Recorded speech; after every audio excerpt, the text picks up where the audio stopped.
We're known to be kind of crazy on this show sometimes. We are going to do a controversial NFL starting quarterback tier list. And I say controversial because people have wildly different opinions. You look all over, and some people, in my opinion, are completely delusional. Some of the people watching this are probably going to think that we're completely delusional. What do you say, Mike? Should we go ahead and do it? All right. Let's dive right in. Head first to the controversy. All right, here we go. Let's start it off. Drum roll, please. We're just going to go through, all right? And we see here down at the bottom, we're just going to do the starting quarterbacks. It's going to be a little wonky because I am going to take some of the, like, for example, I'm going to take Joe Burrow as the starting quarterback, even though he's injured right now. Also Lamar. And so it might be a little bit wonky just based on injuries and stuff, but just of the guys we think about who are the starting quarterbacks for these organizations. Starting off, Kyler Murray. Kyler Murray, here he is. And I have said so many times how he is just the most meh, average. Anytime I watch an Arizona Cardinals game, I'm just whatever. And he's going to go right on in to the average starters tier. Good for Kyler Murray. That's perfect. That's right where he belongs, by the way. Right? After all this time in the NFL, I still don't understand what his personality is. Is he like a vocal leader? Is he I don't get it. I don't get it. He's good at video games. He's like a Twitch streamer. He has a YouTube. He like vlogs and stuff. His leadership style is always like, I have something better to do than play football right now. That's the kind of energy he puts out. Exactly the vibe that he puts out. It's just like, you guys are ruining my day that I have to play. Exactly. He always has that look on his face. Yeah. So that's Kyler Murray, but he's got a lot of talent, and so we're going to put him right there at the average starters. Okay, we're going to go. Some people might not think that he should be this high, and it's not even that high, but Michael Penix Jr., Atlanta Falcons, young starter with good potential. Okay, he does have a little bit of good potential, did not play great in the last week. Lefty, a little bit weird, but I do think sometimes there are flashes where it's like, oh, you know what? He could be a competent starter in this league. So Michael Penix Jr. is going to go there. Okay. People are going to be mad about this one because they're going to want me to put him at the very top at the elite, and that's Lamar Jackson. I'm putting him at star, okay? And that's just because there remains to be things desired about his performance in the playoffs. He is probably top 2 most physically talented quarterbacks in the NFL, and he's up there. He's star, but I'm not going to put him at elite. I only have 2 guys at the elite level. Do you think if had this been last year, would he have been up to elite? Because this year has been just a maybe. I know the Ravens. He's injured right now, but no, because I don't know. I think also if we did this last year, I would feel the same way just because of how last season ended for them. So I don't know. People are going to get mad about this one. They are going to get mad, and bring it on, man. All right, speaking of elite, the next one, this is one of my 2 elites. Josh Allen, this guy is Superman. Now, he didn't play great in the last game against the Falcons. That was kind of a dud, but that does not happen very often. And you know why? It's because he said he's more than a football player now. Okay, you see it all over. I'm just kidding. I kid, but it's his wife making him think about things outside of football. Haley Steinfeld. Yeah. Gosh. I agree with the elite for him, though. Good. Okay. Josh Allen is elite, and I only have 2 up there. All right. We're going here. Fringe starters. Bryce Young. Sometimes there's like, oh, maybe he could be, but I just feel like he's barely a starter. I don't know if that's the guy for Carolina. They have a lot of problems, and I'm going to put Bryce Young down there. Now, Caleb Williams, above average and has even more potential. Okay. He has incredible talent, but he does miss, as I said in the last show, he does miss some of the easy stuff. And sometimes I'm not sure about his body language, etc. But they're on a 4-game win streak, and he doesn't really throw interceptions. And so that's why I've got him. He's above average. I would take him over Kyler Murray. And I think he has a lot more potential if Ben Johnson can pull that out of him. What do you think of that one? Yeah. Okay. That's fair. It's fair because one of his best assets is just controlling the downside of the turnovers. And that just really allows, it overcompensates for this negative body language and leadership stuff.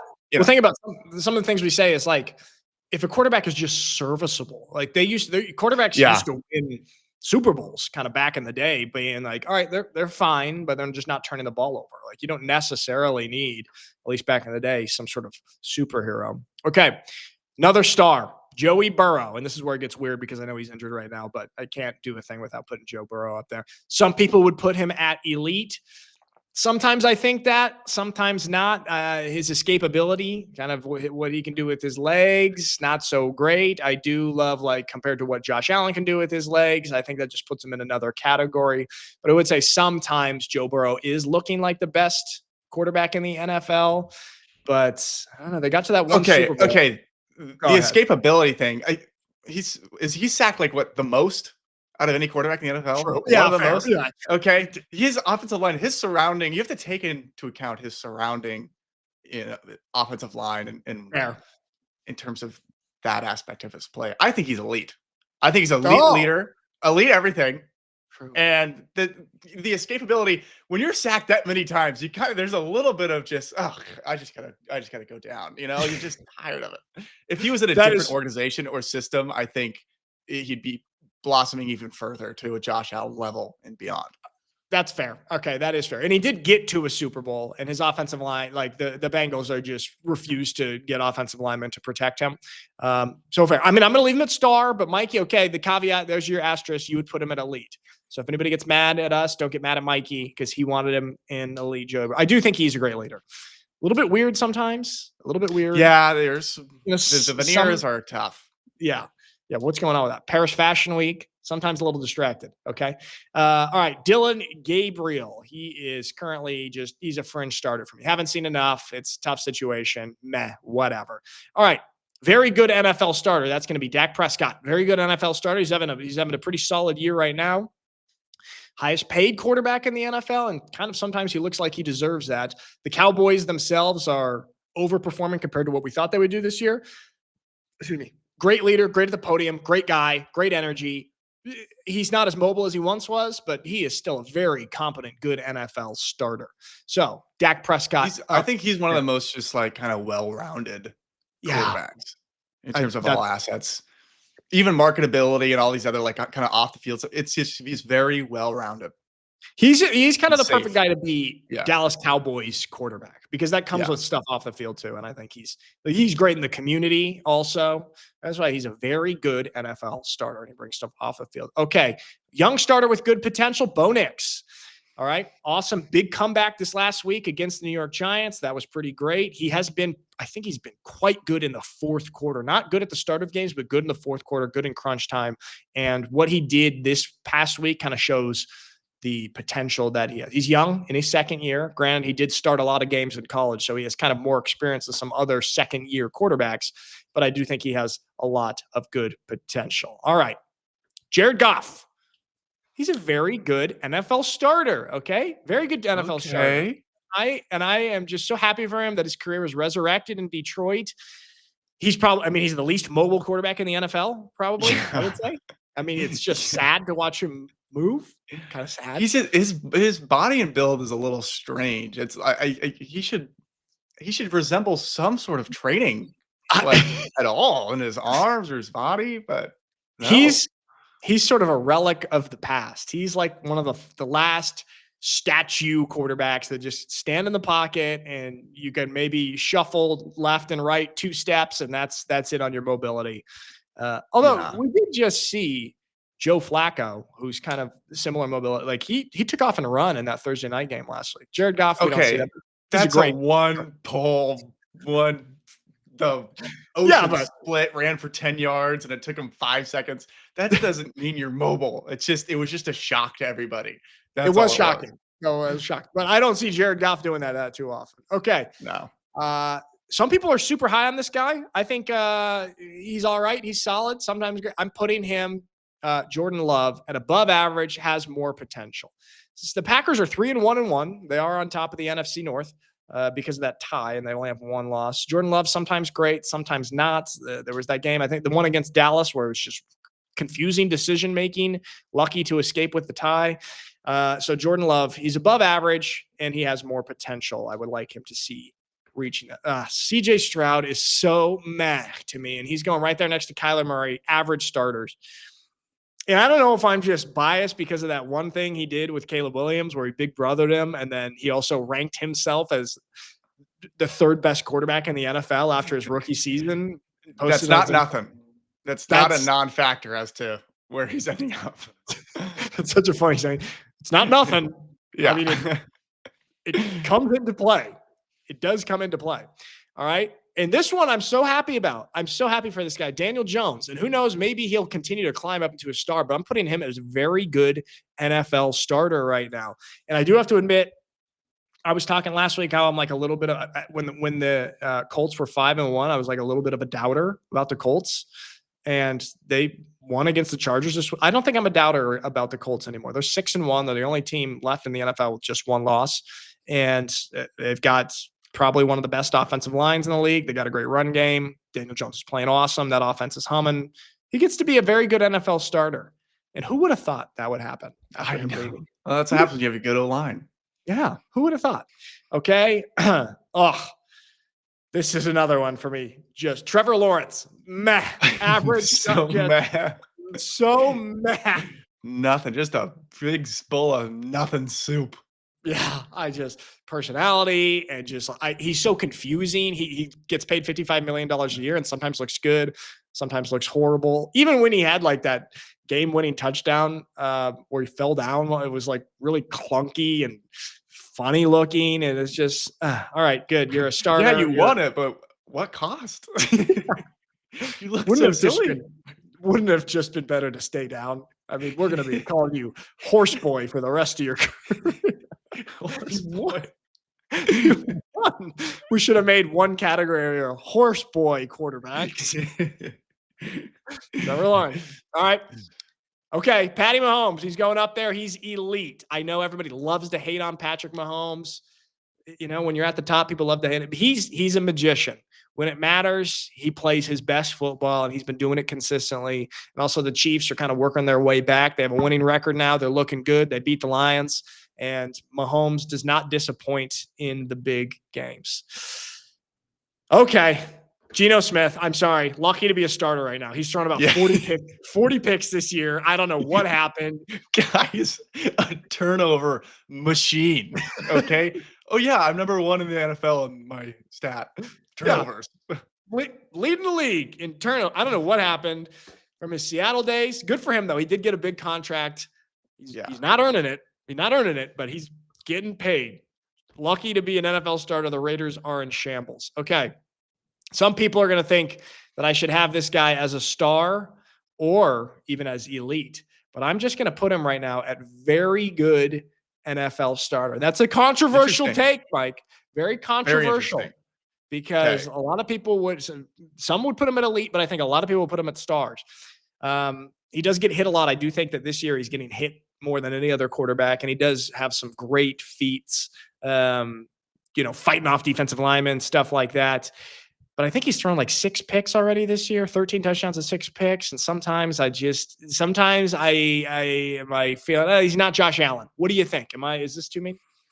I think I would put him pretty close. I'd put him I think he's a star. And a little bit of that has to do with his build, and he just looks like a prototypical perfect quarterback. And that's like a lot of his hype and a lot of how he's got given such a long rope early in his career. But I think it's a little bit lower than he should be. Okay, fair. I mean, he does look like a pro. I mean, I could put him up at star, but I told you I'm controversial. Okay. I'm feeling so controversial. But you know who's a star for me? I don't know if you'll like this.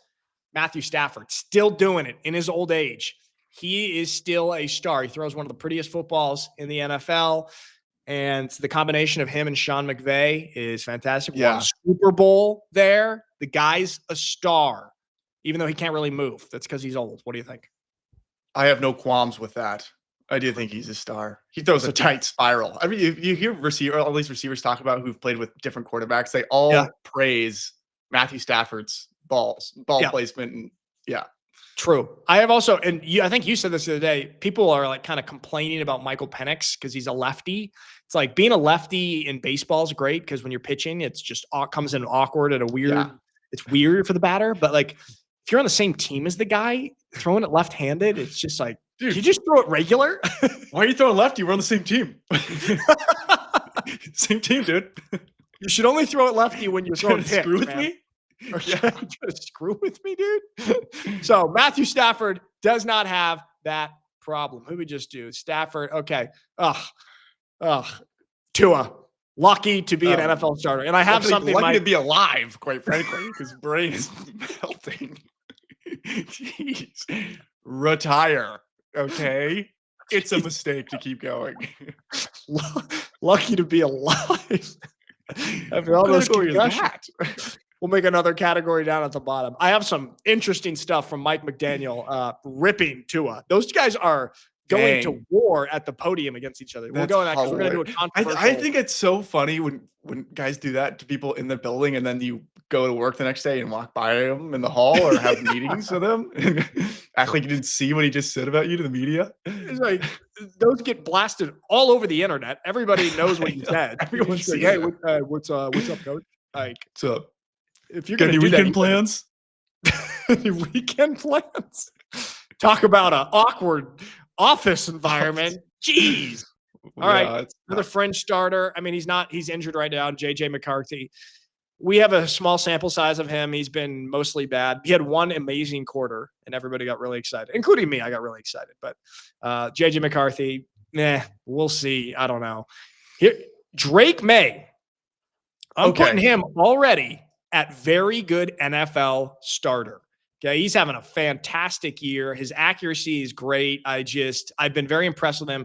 He's got the build. He's reasonably mobile. He makes some really impressive throws. I think he has the leadership qualities.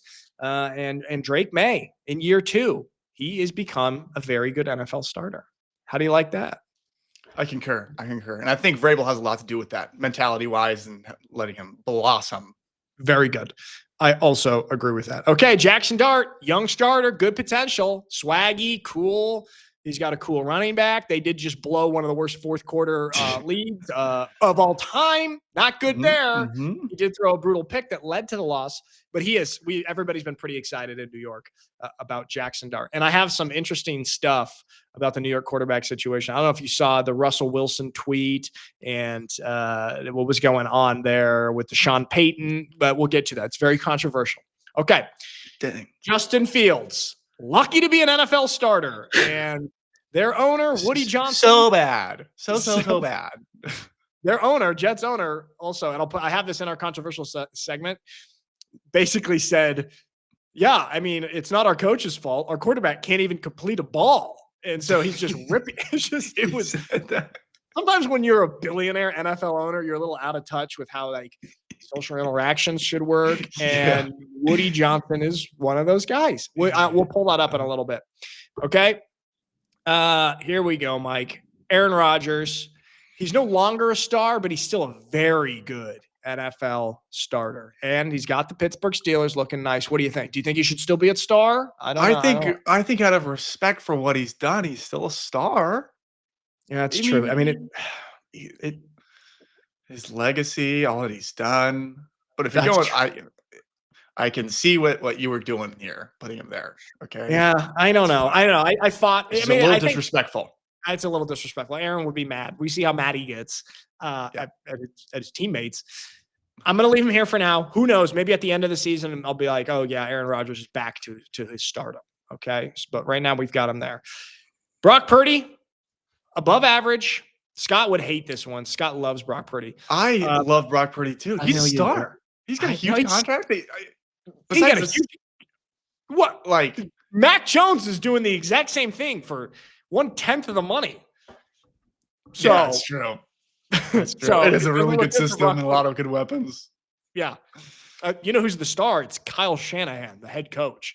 He could put in Tingus Pingus in quarterback and they would have success. That's why Brock Purdy, but he's a good quarterback and he has a grasp on that offense. He's been out, but it'd be really interesting to see if he ends up getting traded in the next few years and see how he does in a different organization. I think that's true. Be fascinating. That would be fascinating if we can get. That'd be one of the most fascinating quarterbacks to see in a new environment, I think. Yeah, I mean it's cool. We've seen quarterbacks who have not had success in certain environments, then go to different ones, and then have way more success. I wonder if we'd see the inverse here, but who knows? Okay, another guy who has worked his way into. Oh, you know what? I actually put him above average and has more potential. I was going to put very good NFL starter, but we just have not enough. You know what? I'm kind of contradicting myself because if I put Daniel Jones, he has a smaller sample size than Sam Darnold. You know what? I think I have to put Sam Darnold at very good NFL starter because he did all last season in Minnesota and most of this season so far. Most of the games he's played pretty decently, and the Seahawks are doing pretty well. Okay, Sam Darnold, very good NFL starter. Congrats. All right, Mike. Baker, where's he go? Oh, elite. He's absolutely elite. Are you kidding me? The elite guys have to have some I'm putting him at star. Okay. What is your criteria here? It's vibes, feelings.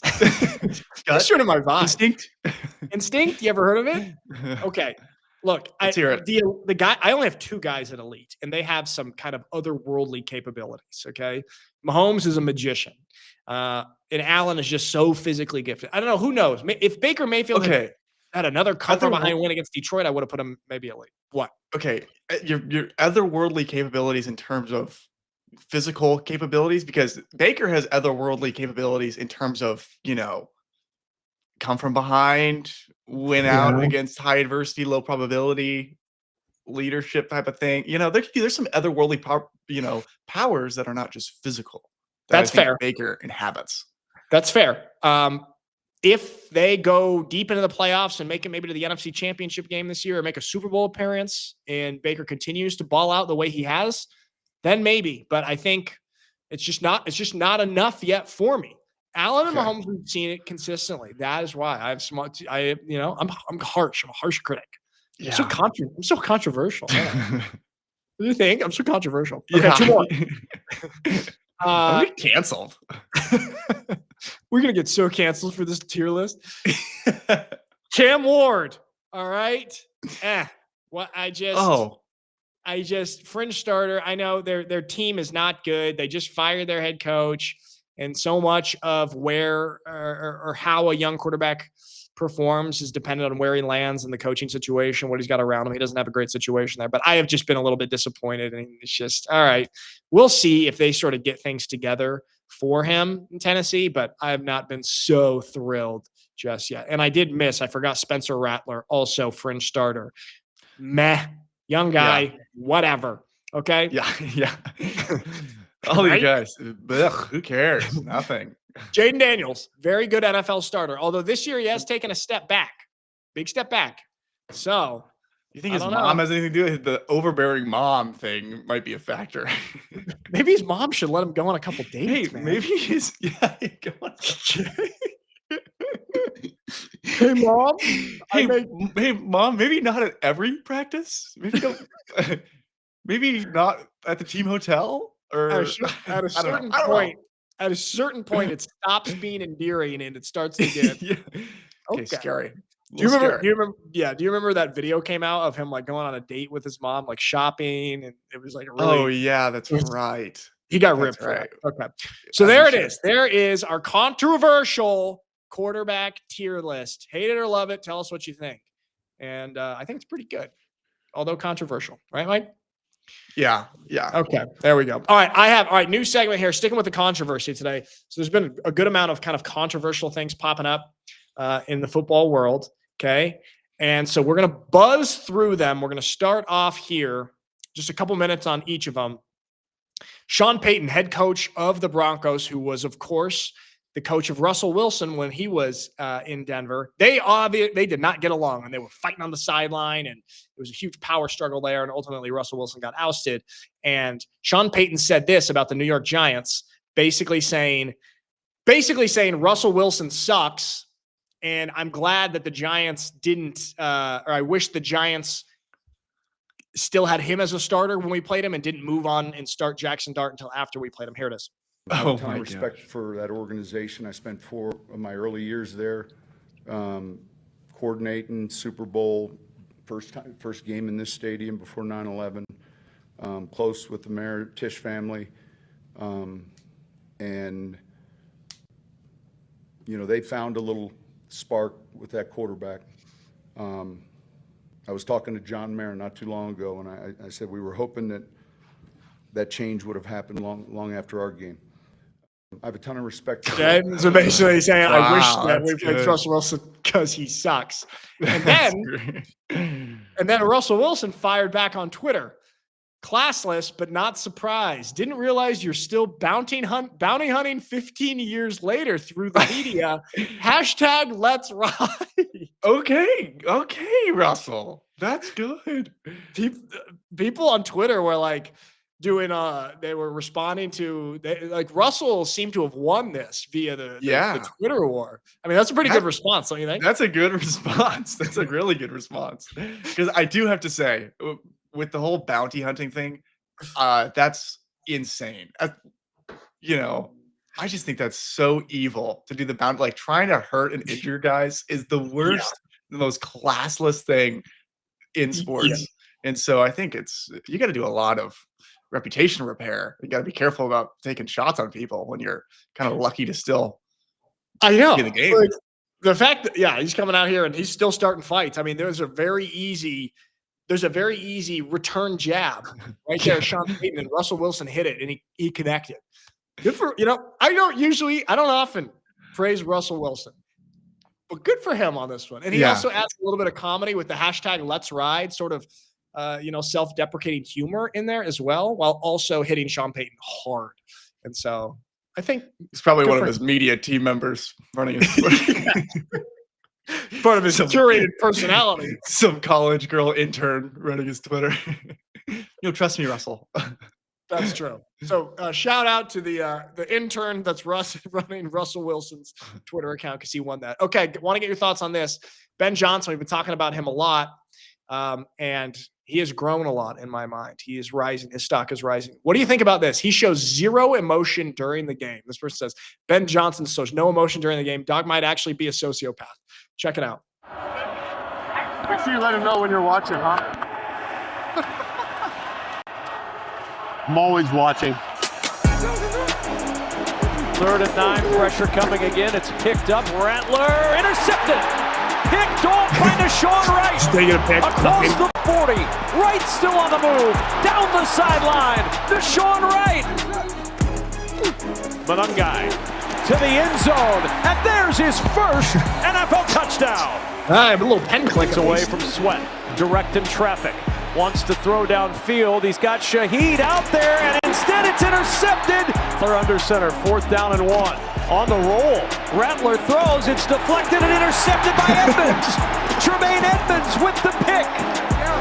Here we go. I don't even know how you physically do that because I was, for example, I was on the sideline during the ELF championship game and I was rooting for the Surge because all my friends are on that, but I was on the other team's sideline filming and doing media stuff.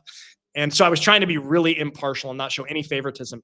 But Mitch, our friend, Mike, he got an interception and my body just instinctively jumped up in the air and did a it's like hooray. I was like hip hooray. And so Ben Johnson being able to just swallow all of that.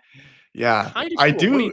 I kind of actually really respect that. I think it's actually kind of very stoic, and you don't really see that a lot from a head coach. You see a lot of fiery passion, which is good, but this is cool. I like it. I mean, it's kind of aura farming, as the kids say. You know what I'm saying?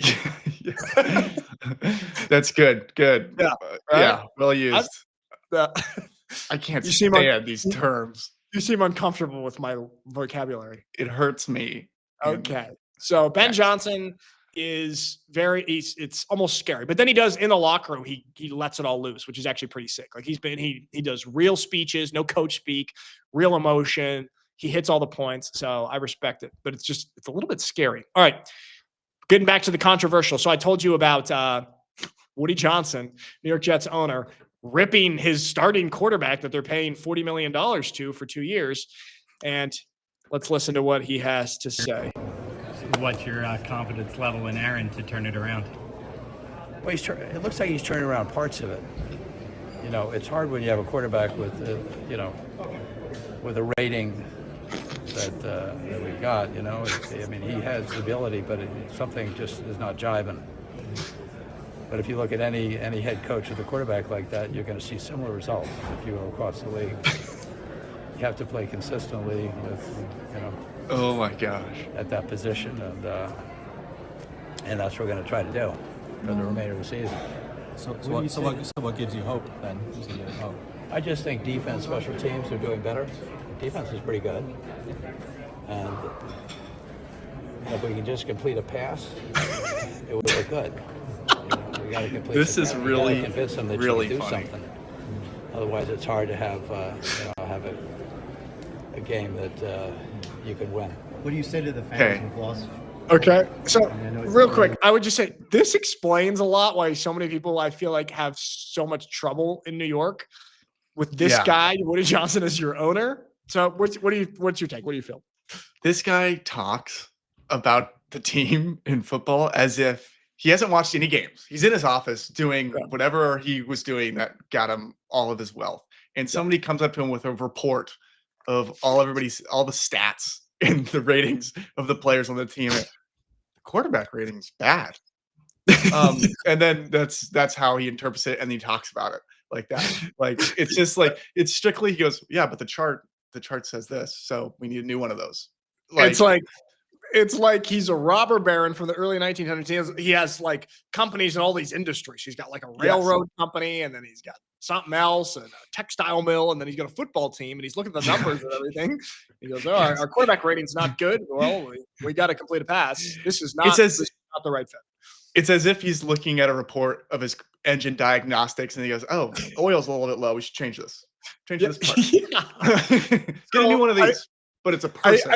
This is a problem, though. You can't. It's a human industry. Okay, yes, statistics and stuff matter, but this interview right here, like I've never really seen Woody Johnson talk. I've just heard about how bad of an owner he is and seen how bad the results have been. And this makes a lot of sense for like a guy like Robert Saleh comes in and it's like can't do anything, and impulsive owner who he doesn't even seem to like really care. It just seems like it's like one thing in his portfolio.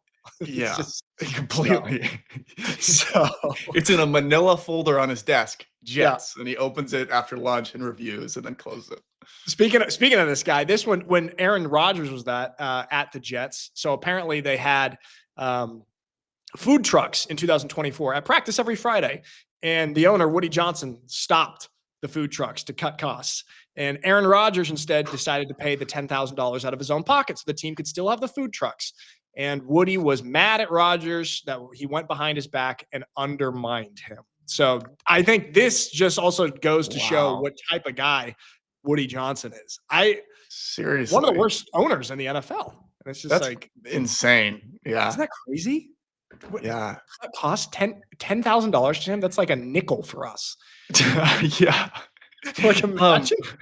It's like buying somebody something out of a vending machine for an average person. Don't buy that. I don't buy that. I unplugged I'm it. saving money. Okay. I cannot buy you the Kit Kat. Is there some way for like when there's a bad owner? It's like, is there anything that the NFL does? They can force a sale. Yeah. Okay. They did that with Dan Schneider. I think that was the name of the Washington owner a couple of years ago, because that organization was terrible. And he was also doing all this type of nonsense and like just gouging the fans for parking and all these other things, and just a terrible owner. And being an NFL owner is like one of the most coveted things for all these billionaires. It's like one of the most prestigious things. And the other owners have to approve you when you are buying a team.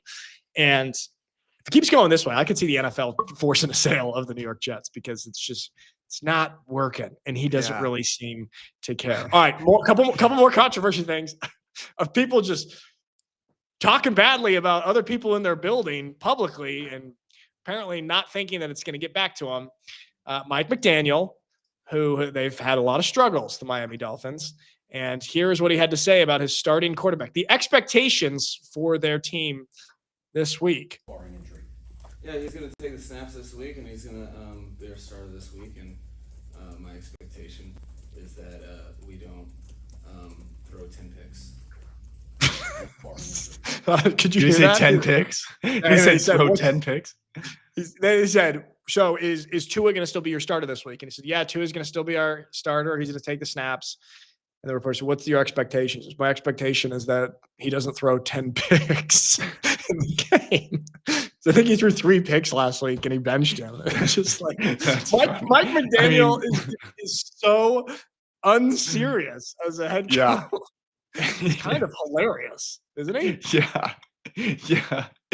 I mean, it just goes to show you can be a really cool guy, but it's not it takes another element to lead a team. It does. He has the perfect offensive coordinator personality and energy. He's the perfect personality. Yeah, that's offensive coordinator, and like the head coach is a really stern guy, and then the players come to Mike and he comforts them. He's, I know, he's crazy. Anyway, let's run this play. That's exactly what Mike McDaniel should be doing. He should be under like a Dan Campbell or somebody. With He should be really big energy. undermining all the decisions of a really stern head coach. That's where he's best. Yeah, he should be like, he's like, fun uncle energy, okay? Which we have become in recent years. When your parents say no, you can't do something, and then your cool uncle like give you some money to go buy the candy bar. That's Mike McDaniel energy. It doesn't work as a parent because then your kid ends up spoiled. But it works if you're the uncle because the parents are still raising the child.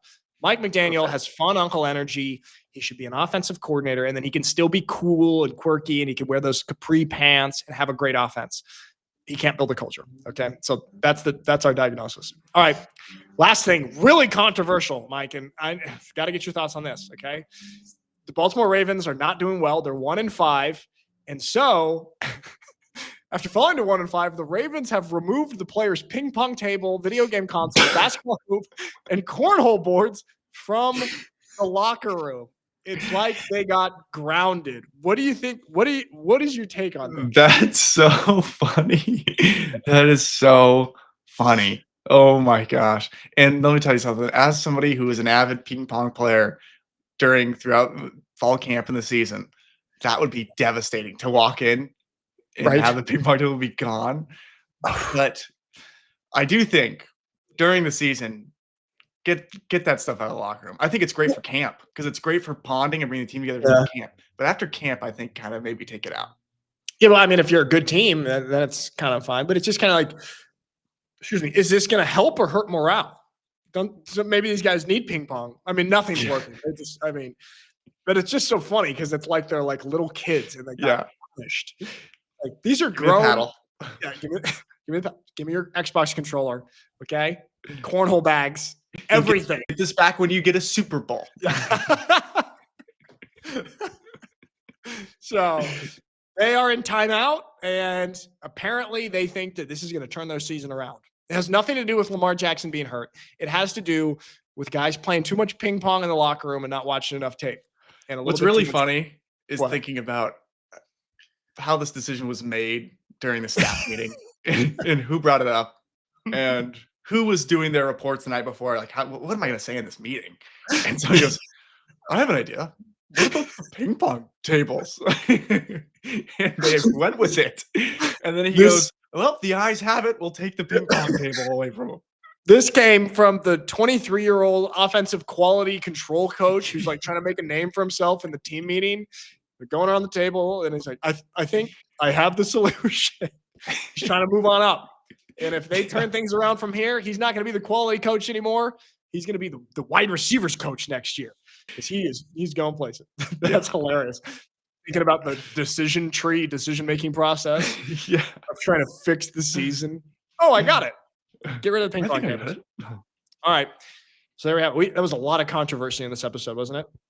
Yeah. That was. I'm rattled. I just hope we don't get canceled. Really, I mean, the quarterback rating was kind of crazy. So we'll see if people have any mean comments, or maybe how about a nice comment? I think it was a good rating. Maybe you disagree on some, but overall, the overall vibe. I mean, I'm in the ballpark. I'm definitely in the ballpark, right? Yeah. Yeah, most definitely. You don't sound confident. All right. Thank you, everybody, for watching, and we will see you on the next one. Goodbye.